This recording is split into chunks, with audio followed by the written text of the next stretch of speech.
Қой, КСРОда басталды үлкен қаса, жер-жерде күш көрсетті кеңес жаса, жалмаған талай алаш балаларымыз. Темір құрсау, әкелді бізге тозақ, репрессия, қызыл жендет құтырды ғой, бодандар атты елді күндеді ғой, алашты о астындағы елді қарап. Бірақ рухты сөндіре алмады.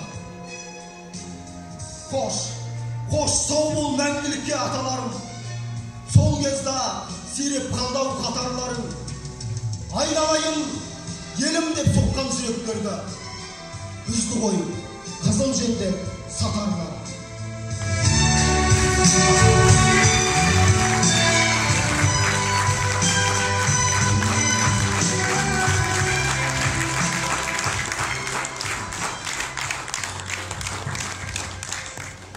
Келесі баяндама тақырыбы Ресей патшалық кезеңдегі қазақ мемлекеті. Баяндама